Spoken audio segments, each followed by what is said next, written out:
And I think we're now ready to move on to our next session. Again, we're in a couple of minutes over there, and we're returning to the issue of resilience. This is obviously a resilience issue on a grand scale, but we're looking at resilience at the organisational level now. And I'm really pleased that Kirsten Fasey is joining us. And if you think you're busy, then spare a thought for Kirsten, who is currently not only working at British Triathlon, helping with their organisational and governance setup, but she's also currently finishing her PhD on organisational resilience in elite sport.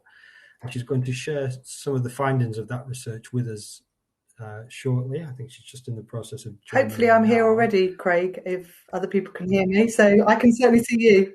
You are. Excellent. Yeah, I can now see you. You were a black box for a moment, but now you're a human, which is good to see. So you're going to take us through some of your findings as part of your research and as part of working with elite organisations, but I'm sure these are all issues that can be transferred to all Yeah, exactly. And thanks for that, Craig, and thanks for the introduction. So yes, I have been for about the last 3.5 years been devoting my life to looking at organisational resilience in elite sport. When I talk about elite sport, I mean sort of professional sport organisations or national governing bodies.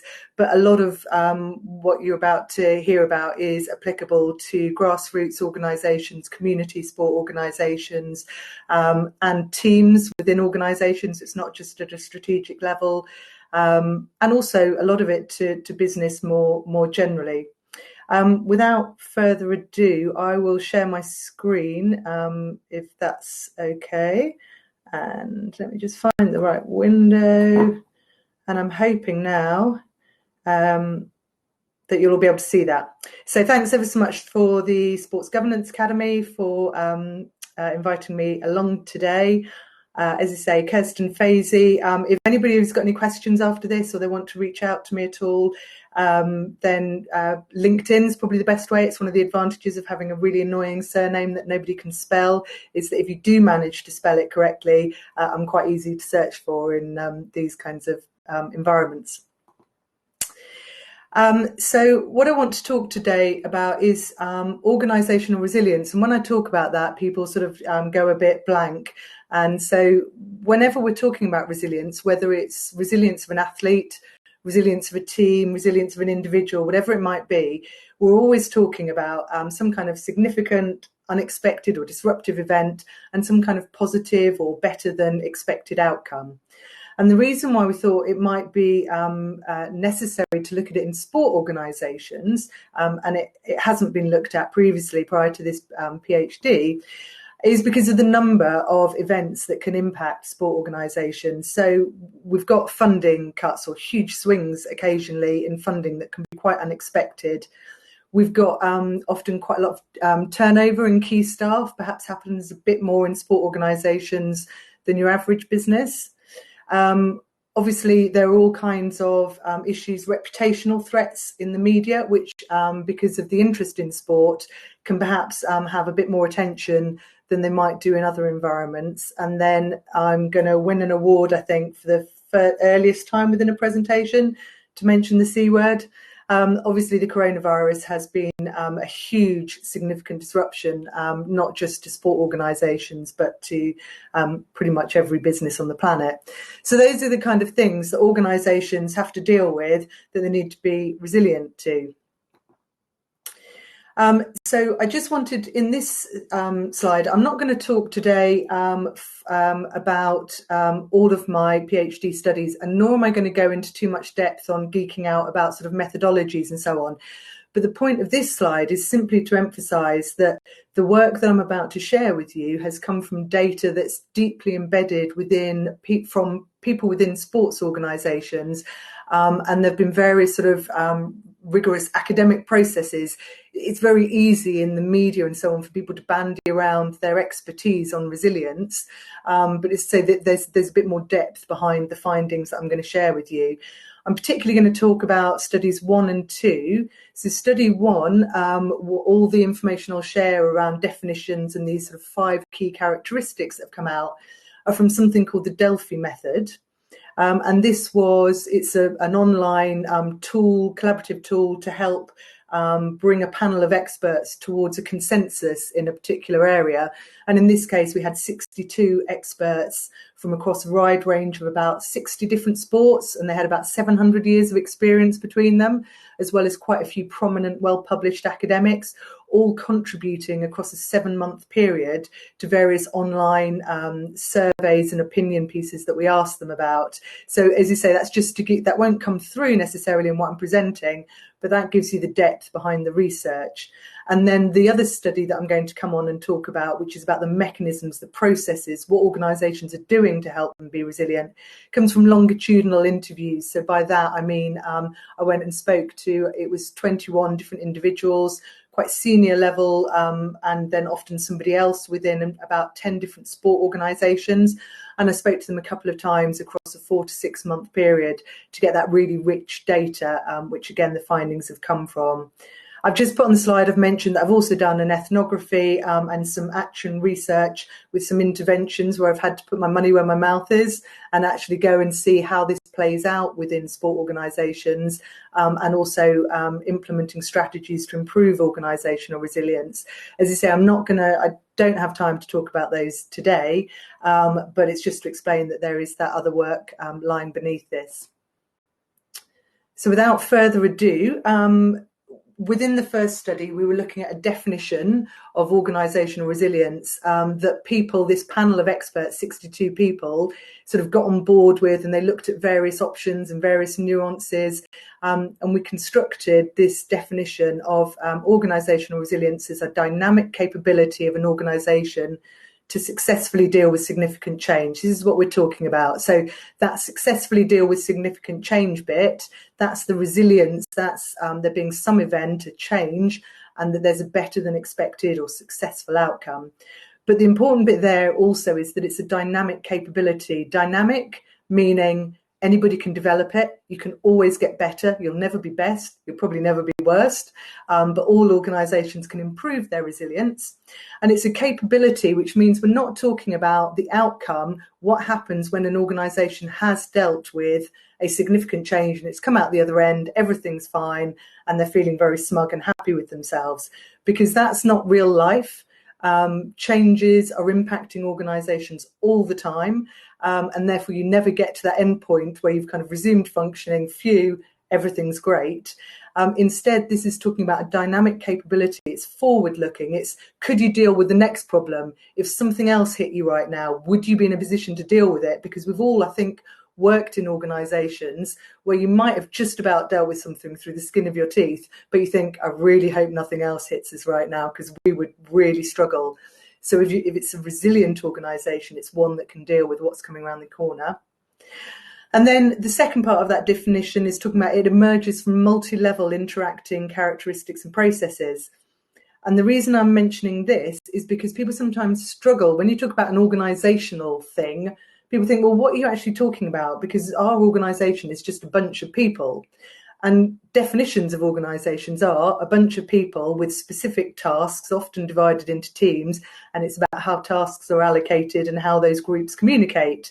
So it's really important to acknowledge within this that an organisation might do things, there might be processes and policies that are set, but also a huge part of organisational resilience is about what the teams are doing and, really importantly, what the individuals within that organisation are doing. So I don't want to lose sight of the individual factor in it.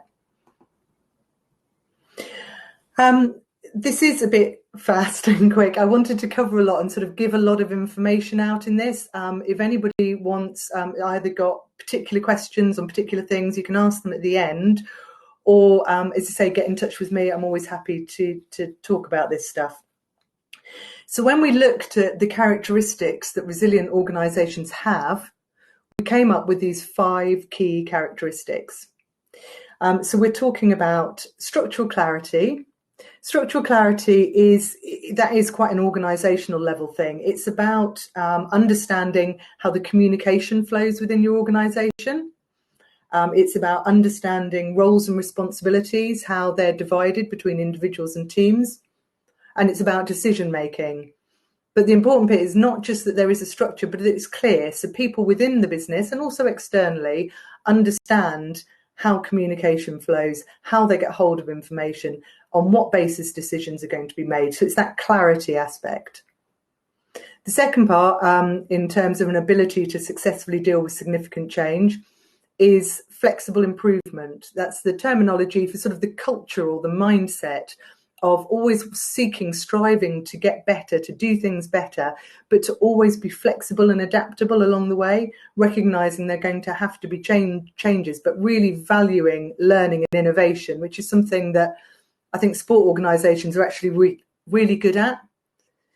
Then the third key characteristic is about shared understanding. So we've got structural clarity. That's the sort of structural organisational level. We've got kind of a culture or a mindset thing around flexible improvement. Shared understanding is about the direction of travel.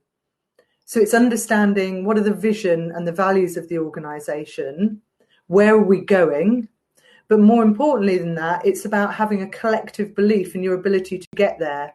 So you believe that your colleagues and your teams and the people around you all together are heading in a particular direction, and that's the way you're going to go and you're going to achieve those goals. Then the next one, reciprocal commitment, is kind of the effective emotional part of this ability to successfully deal with significant change.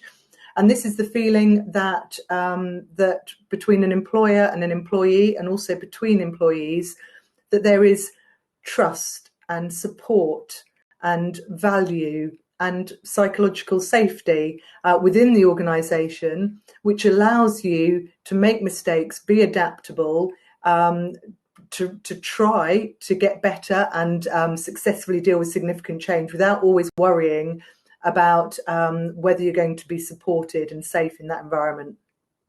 And then the fifth one of these key characteristics is around operational awareness.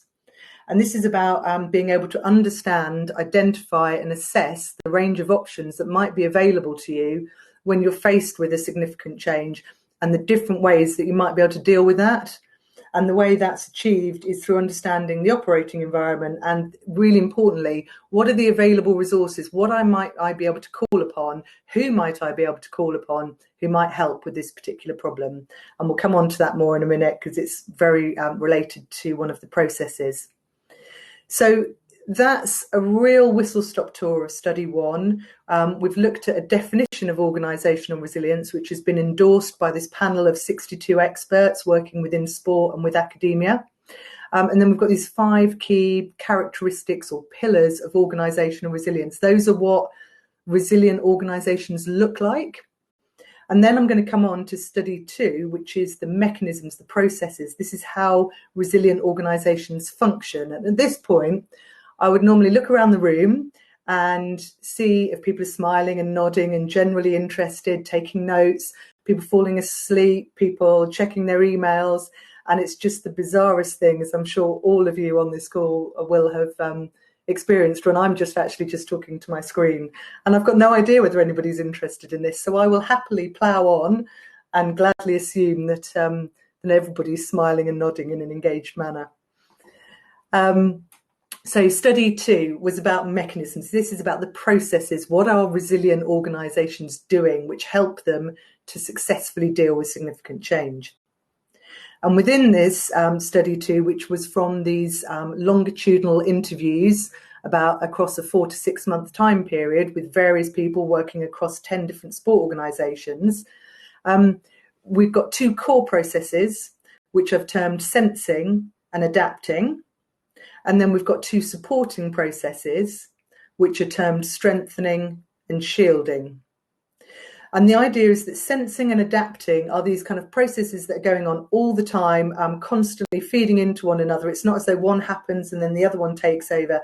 These are the 2 things that organisations are doing to be resilient. But in order, if you remember, resilience is, under this definition, is this capability, this kind of forward-looking thing. So in order to be resilient in the future, an organisation or the people within it need to be constantly thinking about how to strengthen the resources within that organisation to deal with problems when they emerge.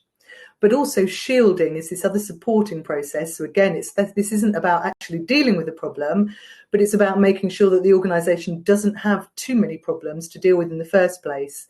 Because again, we've probably if you've worked in a slightly more chaotic organisation compared to a better governed organisation, you might find, within the chaotic ones, it just feels like you're constantly fighting fires and you can't really do anything else. So that shielding process is to make sure that, the fires that you're fighting are the ones you've really got to fight.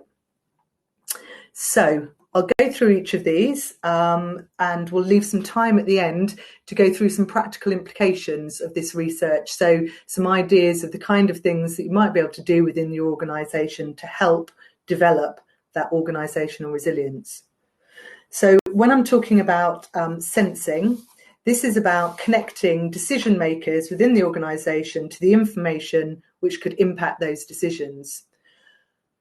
When I'm talking about decision makers, I don't mean necessarily the very senior leadership team within an organisation, because in a resilient organisation, decision making is quite spread out, and there are people at every level making all kinds of decisions all the time. And so this is the idea that people who are working to make decisions understand and hear the information that is going to be relevant to them that could impact those decisions. And in our research, people talk to us about 3 different areas that were important for being able to sense what's going on and get that information. So one is about internal and external connecting mechanisms. And I've got quite a nice little quote here. This was from one of the CEOs I spoke to. They were talking about having set up an employee forum. And it was saying that they help the management team see some of the risks at a lower level, which are often about pressures of time, pressures on people, mindset, mental state of some people that I wouldn't normally see or get close to. So that was an example of an internal connecting mechanism, which helped, in that case, the more senior decision makers to get information from other parts of the organisation.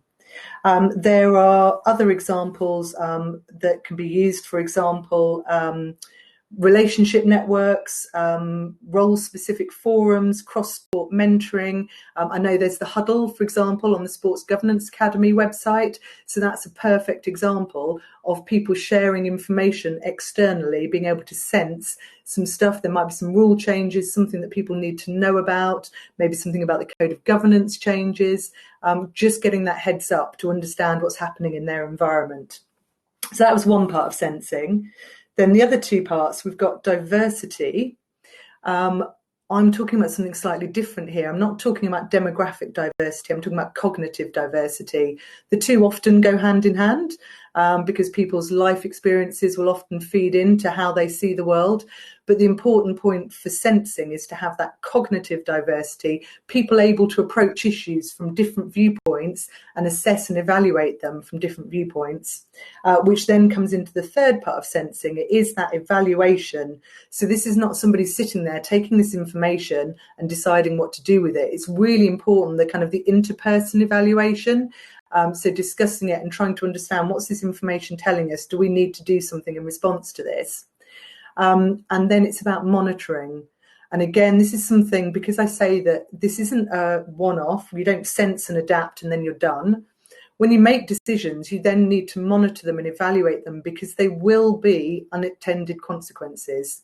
Leaders do not have a crystal ball. Any decision makers do not have a crystal ball, and you cannot accurately predict everything that will happen as a consequence of the decisions you make.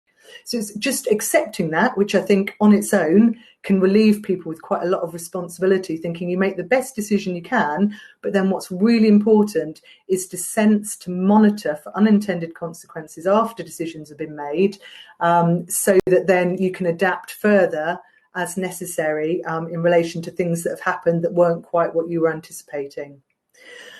That's sensing. So then going on to the second core process of a resilient organisation, which is about adapting. And this sort of goes backwards and forwards with sensing, and it's about ongoing iterative resilience processes in which changes and significant changes are constantly being sensed and adapted to, rather than there being like a big, strategic 5-year plan at the outset, which is necessary for the vision and values, but thinking that you can predict everything that's going to happen and then you just sort of set the wheels in motion and it's all going to go along quite smoothly, because it won't. And this was acknowledged in a nice quote here from it was a finance director of one of the organisations I spoke to. He was talking here about Olympic and Paralympic organisations, saying you set a path over the 4 years, but you absolutely know you're going to have storms along the way, changes you have to make, and it's almost inbuilt. The organisation has to be resilient in the normal sense, because there's no way you can do anything but be flexible and make changes and adjust as you go along. And I would say actually that isn't necessarily absolutely normal within all organisations, let alone sport organisations. But I think there probably is more of a recognition of the need and a willingness to be adaptable within sport organisations. So as you say, it's these constant tweaks and adjustments rather than you're trying to avoid any big wholesale changes. And there were two sort of smaller parts within this adapting process. One is about open and frequent communication. So that's the idea that this facilitates trust, and it helps keep the information circulating in a timely manner. But really importantly, it brings people along with what you're trying to do. So instead of announcing decisions once they've been made, if people understand that those discussions have been ongoing, they understand the options, and then they understand why a change or an adaptation might have to be made, then they're more likely to go along with it than if it suddenly comes out of the blue and everything's kept very close to your chest. So it's this open and frequent communication. And the second bit is about, sorry, I've completely lost my train of thought for 2 seconds there. Sorry, it's about mirroring current resource availability. Everybody does that, right? This is the idea that you might need to change what you're doing because you've got inputs of finance and people and so on. And then if those inputs change within an organisation, you need to adapt to that and change your expected output. And one of the most likely breaking points and therefore least resilient organisations are the ones where they try and keep doing the same. They don't adapt to this change in circumstances. So you try and produce the same outputs for less money, less people, and that's going to lead to problems further down the line. And it's going to mean that the next thing that comes along, you're less likely to be resilient, less likely to be able to deal with it. So as I say, it's about changing according to the resources that are available. So we've got these two core processes of sensing and adapting, and then we've got two supporting processes within resilient organisations, which is about strengthening resources and then about shielding. So in terms of strengthening, it's about building and strengthening. We're mainly talking here about financial, human and relational resources. And the points that came out of this were about spare capacity. So it's not about overall quantity of resources. It's not about the number of bums on seats or the amount of money coming in necessarily. There probably has to be a minimum number. But actually, the more money you have, the more people you have, the more challenging it might be to actually be really nimble and agile and sense and adapt to what's going on.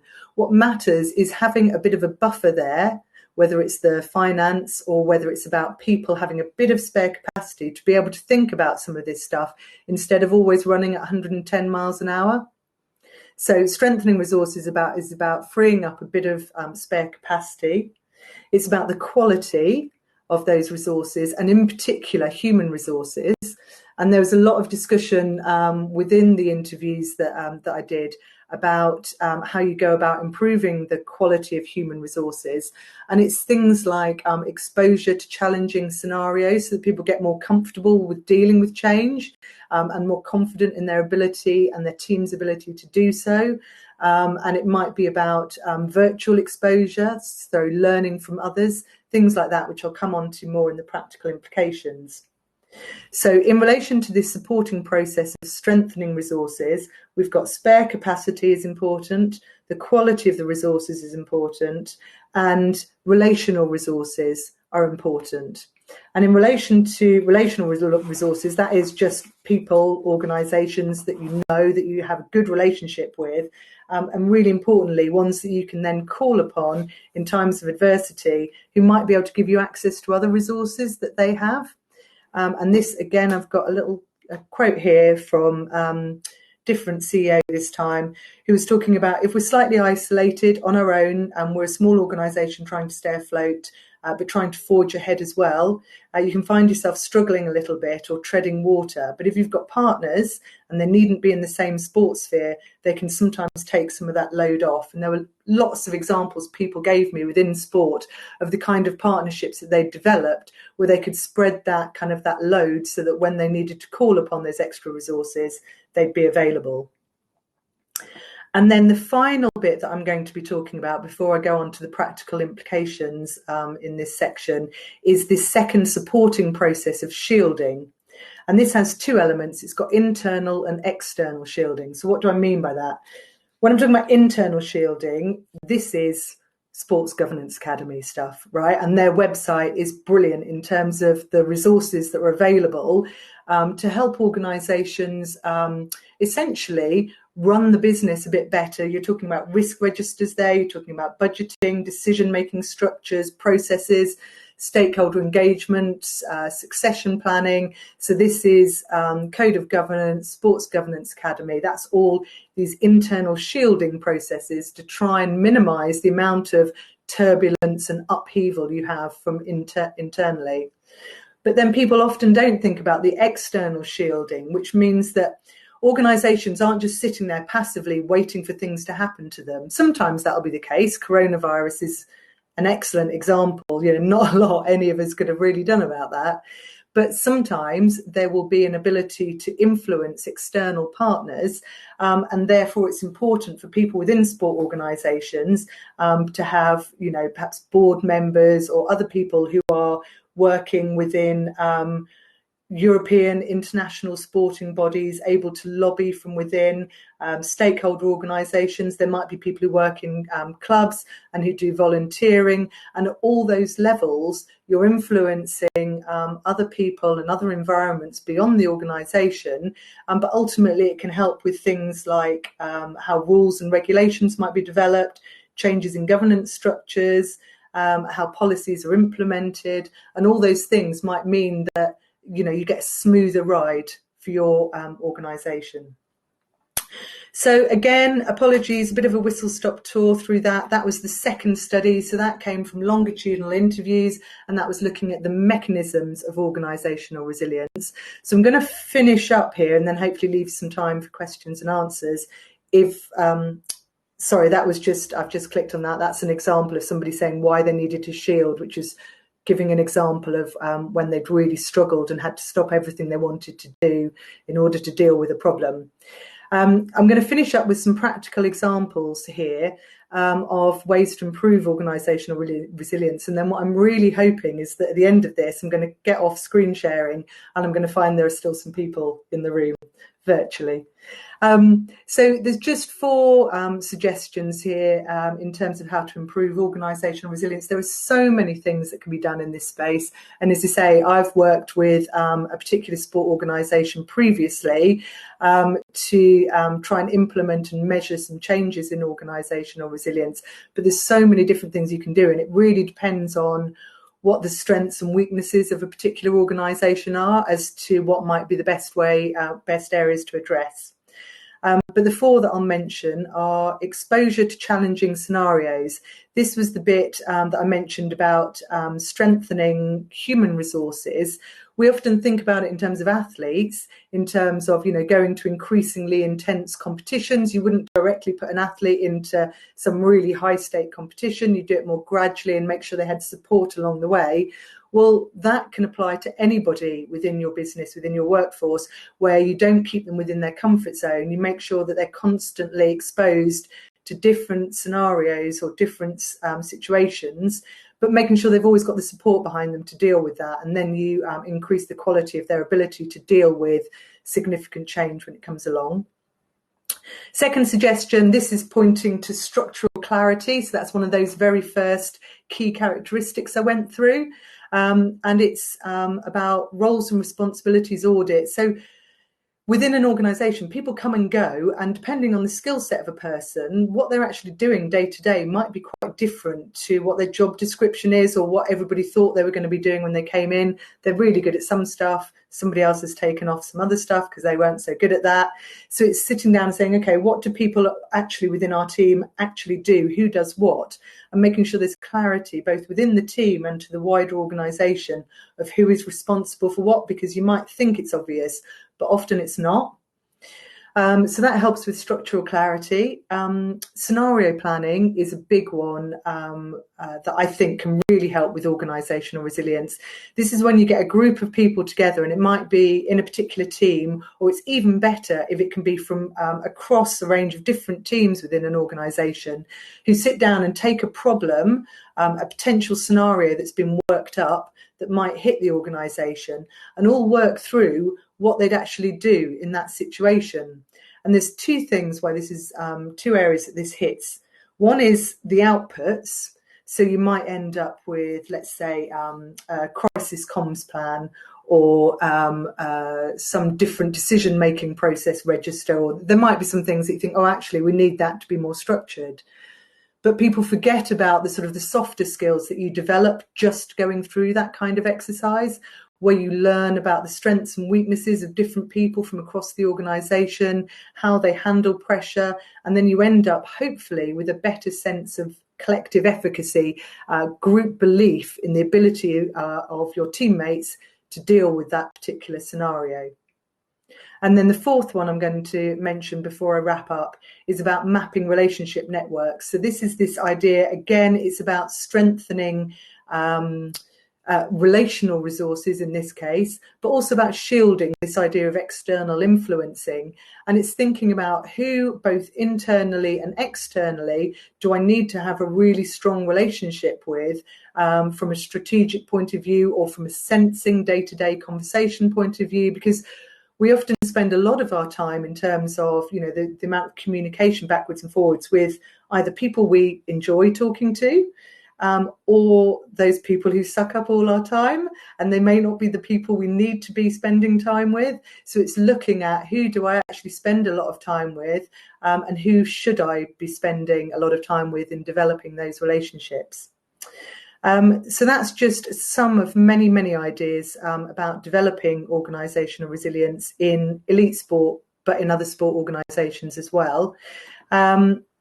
Thanks ever so much for listening. There's the email address if you want to get in touch by email, which is kirsten.fasey@ntu.ac.uk, or, as I say, happy to accept any LinkedIn requests as well. Right. Sorry. This is now me going to be seeing how to go back to the main menu. So let's go. And okay, yeah, we've got some questions coming. I think for me, maybe I shouldn't be surprised by this, but looking at your definition of resilience, the thing that just occurred to me is that it's quite non-judgmental in the sort of change that it relates to.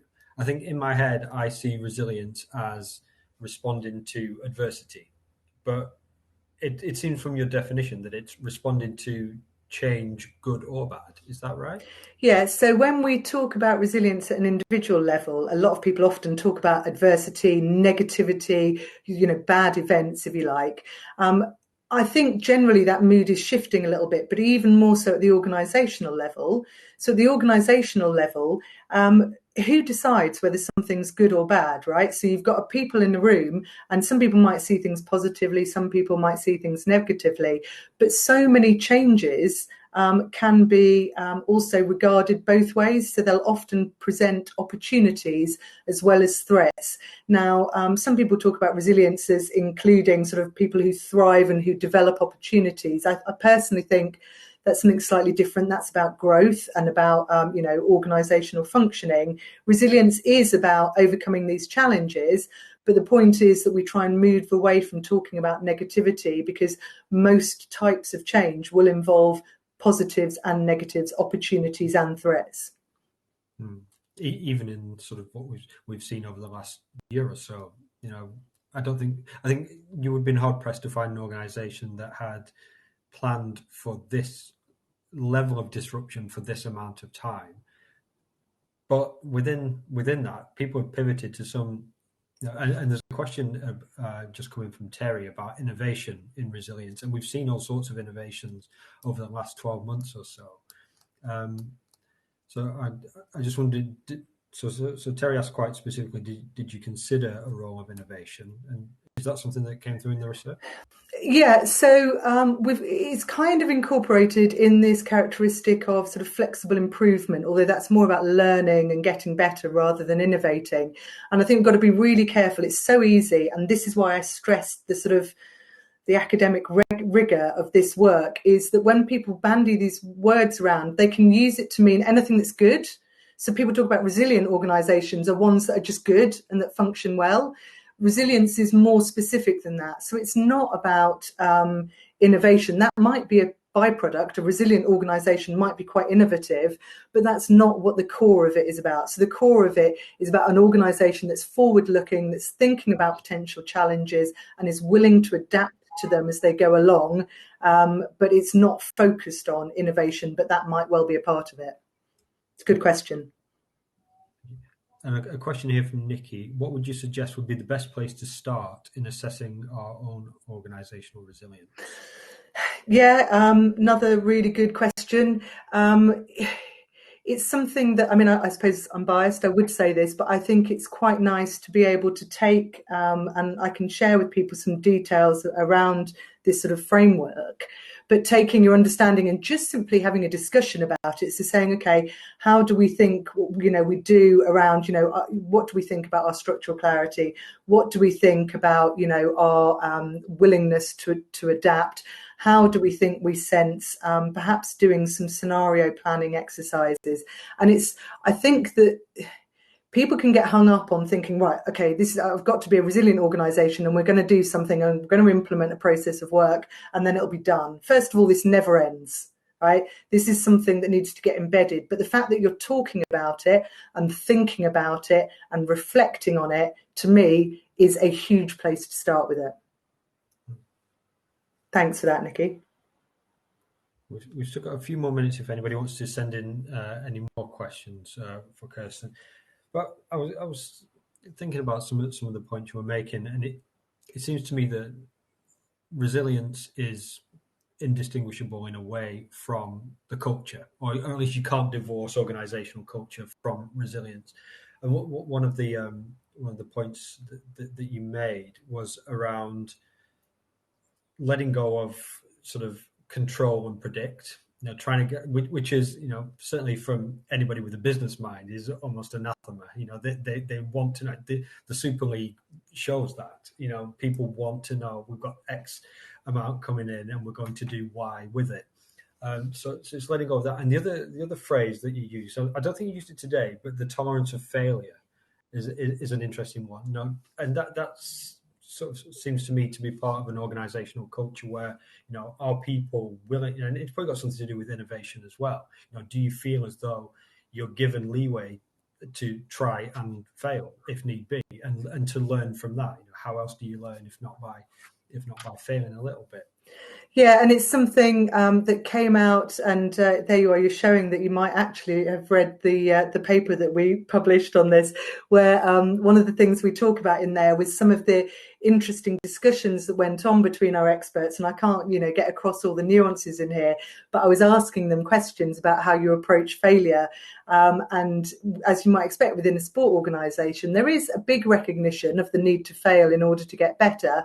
But people were sort of a bit reluctant about it because other people were saying, well, there comes a time when you've got to perform. It's no good rocking up to the Olympics and saying, oh, sorry, I was having a bad day. Can I try again next week? Because that's not really going to wash. So there is a point at which you have to perform. But the idea is that most of the time there should be an atmosphere in which people are safe. And that's about psychological safety, that they feel safe and supported in order to innovate. Coming back to Terry's question earlier, they're able to innovate and they're able to try out new things, because that's the only way in which you can adapt and move forwards, is if you feel safe and you're not going to be criticised by colleagues potentially for failing.